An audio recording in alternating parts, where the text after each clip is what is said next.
Hi అండి, good afternoon అందరికీ. Lunch time అయితే అయింది.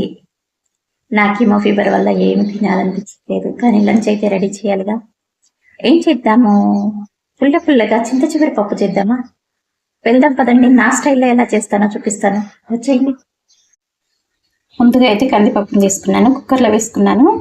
నేను ఫస్ట్ ఏ పప్పు చేసినా సరే కందిపప్పునైతే, ఇది మనం మార్కెట్లో కొనుక్కునే కందిపప్పు కాబట్టి ఇది పచ్చిపప్పు అండి, అందుకే నేనైతే దీన్ని కాస్త వేయిస్తాను. కొంచెం లైట్గా కలర్ చేంజ్ అయ్యే వరకు వేయించుకుందాము, అప్పుడు పప్పు చాలా టేస్టీగా ఉంటుంది. ఇప్పుడు దీన్ని స్టవ్ మీద పెట్టి వేయించుకుందామండి.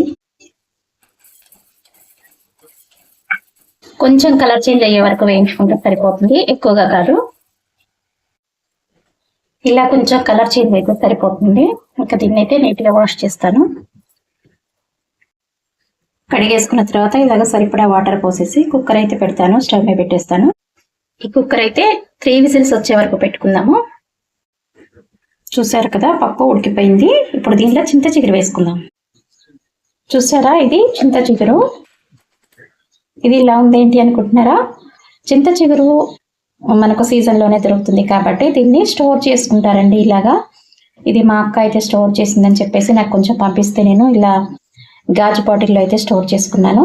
దీనిలోంచి కొంచెం చింత చిగురుని అయితే ఇప్పుడు పప్పులో వేసుకున్నాము. ఇది ఎలా చేస్తారంటే, దీనిలో కొంచెం చింత చిగురు మంచిగా శుభ్రం చేసుకున్న తర్వాత, శుభ్రం చేయడం అంటే కడగడం కాదండి, దానిలో ఉండేటువంటి వేస్టేజ్ ఏమైనా ఉంటే తీసేసుకున్న తర్వాత దానిలో ఉప్పు వేసి నలిపి పక్కన పెట్టేసుకుంటారు. దీన్ని ఫ్రిడ్జ్లో పెట్టేసుకుంటారు. ఇది 1 year వరకు ఉంటుందట. ఇప్పుడు దీనిలోంచి అయితే కొంచెం వేసుకుందాం మనం.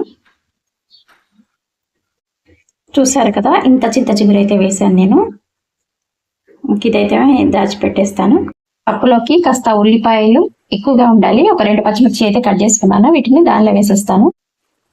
ఈ పప్పులో వేసుకుందాం. ఇది వీటితో పాటే పసుపు, ఉప్పు, కారం కూడా వేసుకుందాం. ఇప్పుడే ఉప్పు, కారం, పసుపు వేసానండి ఇందులో.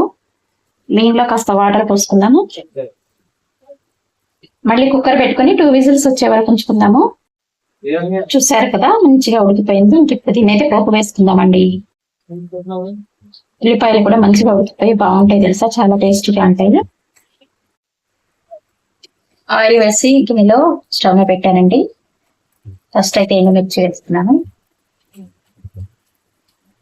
అలాగే పోపు దినుసులు,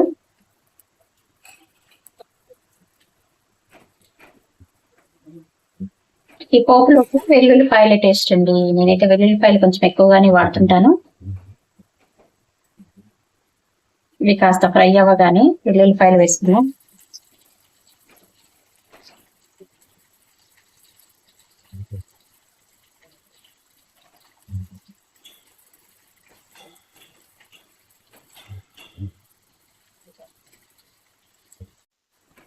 ఇప్పుడు కాస్త ఫ్రెష్ కరివేపాకు వేస్తున్నాను.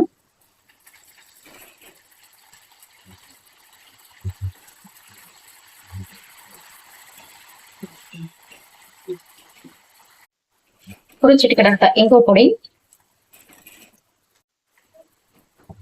పప్పునైతే ఇందులో పోసేద్దాం.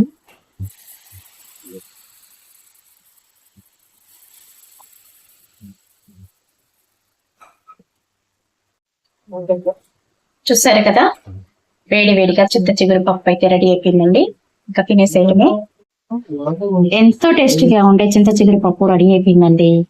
చూసారు కదా.